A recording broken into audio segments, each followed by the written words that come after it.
Hi guys, this is Kent from the Games Den, and this is my review of World Rally Championship 8.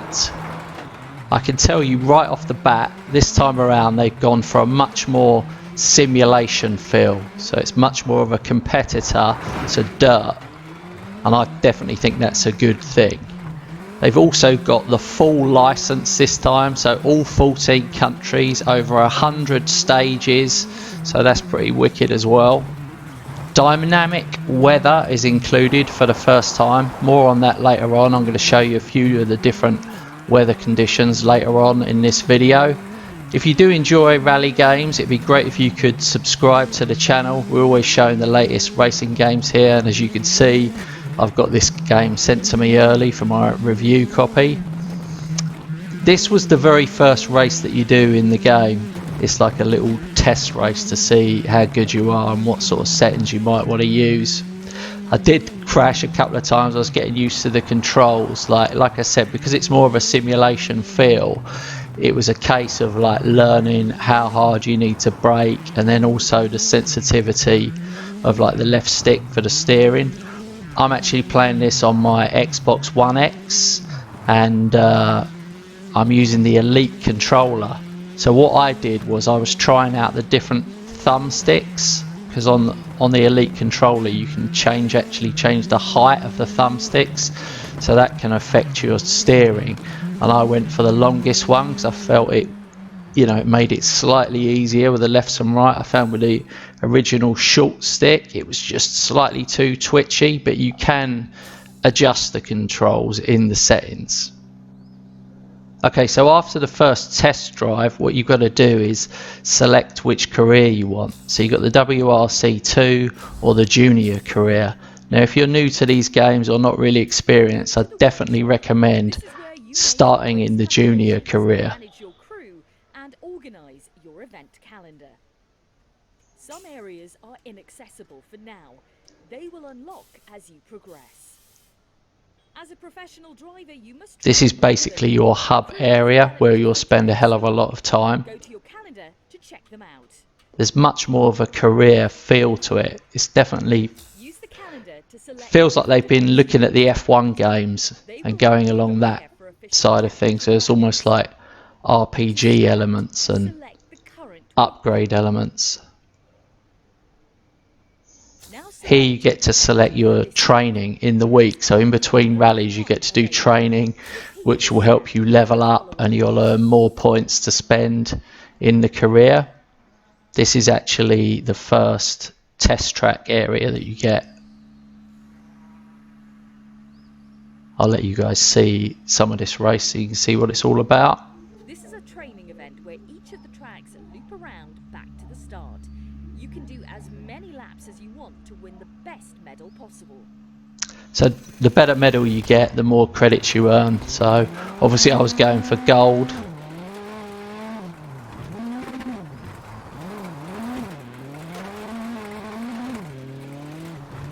This was actually before I switched the thumbsticks over that I was just telling you about. This was on the original short one, and I just found it slightly too twitchy. So sensitive, but as you can see I managed to get round okay. And a gold medal time, so not bad.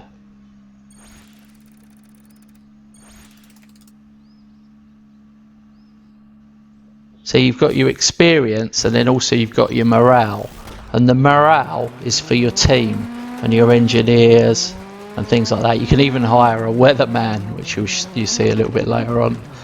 This is the second test track, slightly different one, but still just an oval.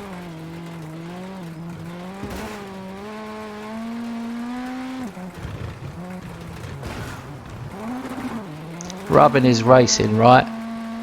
Oh, I must tell you this, regular viewers of the channel, there are no rewinds in this game, so you definitely get what you're given here. If you crash, you've had it. If you come off the track, 9-second penalty. This is the upgrade section, so the more you level up and you get to, there you go, unlock the meteorologist, who's going to tell you what the weather is in the next event. And you can see that whole section, as you go through the game. You're going to level up. Here is where you employ different people to work for you. Now the funny thing here is after a rally or two they get tired, so you have to bring in other people, but it adds to like the fun of it all, gives you more things to think about. But at the end of the day it's all about the racing, and if you're not racing well you're going to struggle on this game. It is not an easy game. It is definitely something that takes a while to get used to. I don't know if you guys have played rally games before, but it is a real test. This is actually an open area. This is a test area where you can kind of free roam. This is one of the first challenges. It's like an extreme challenge. You've got a partly broken car that's damaged. You've also got severe hail and wind and snow and ice. It's crazy. I mean, it's so dark as well. I was struggling to see. As you can see, I'm mounting the mountain there.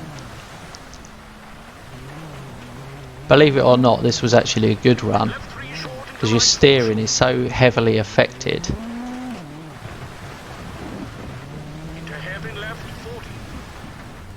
It's quite a short event. It's just one that you have to complete without failing it. It's not like you have to win it or anything like that. If you're wondering why I'm not going faster, it's just a little test they give you so you can improve your driving skills and level up. See, I switched the camera to the in car just to show you how horrendous it was for a second. This is the bumper cam.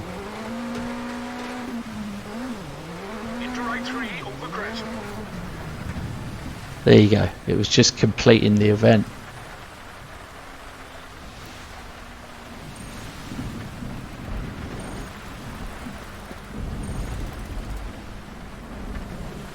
Okay, so you've had night time and rain.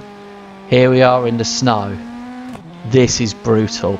This is what I was saying about the mistakes. If you make one mistake, if you come off the track or if you crash, it's a 9-second penalty. And the bottom line is, with a 9-second penalty, you're not going to win the stage really.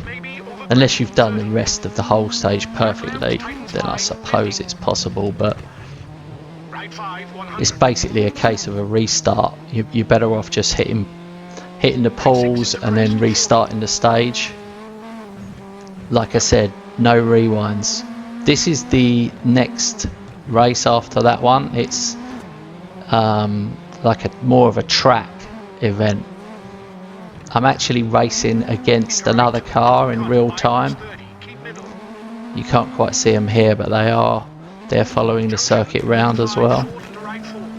This is the Welsh Rally, and I'd cranked up the settings at this point and changed the handling. I wanted to see what it would be like, and it was brutal. This was by far the hardest thing I tried in my review process, but I wanted to show you this because something quite funny happens in a minute.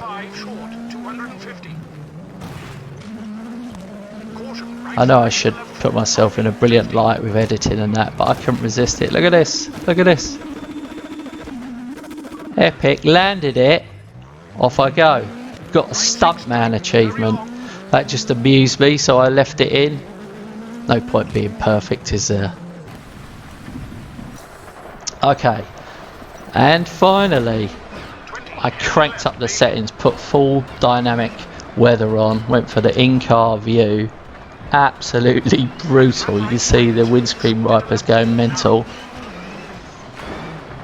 This is the final little clip I'm going to show you on this review.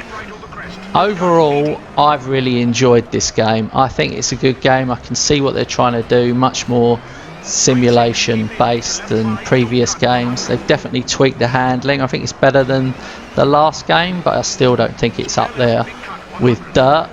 I'm going to say, if you're a fan of rally games, a lot of people gave Dirt like a 9 out of 10. I would then say this is an 8 in comparison. It's slightly lesser, but I think it's improved a hell of a lot from last year's version. If you're not a fan of rally games and you're just a general racer, I'd probably give it a 7 out of 10. So that's 8 for the rally fans, and a 7 for the rest of us. I'm going to keep practicing. There's going to be many more videos of this game on the channel. Please do watch some of my live streams. I'm sure it'll be great fun and plenty of crashing. Thanks very much for watching, guys. It'd be great if you could subscribe to the channel, and I'll catch you on the next video. Cheers.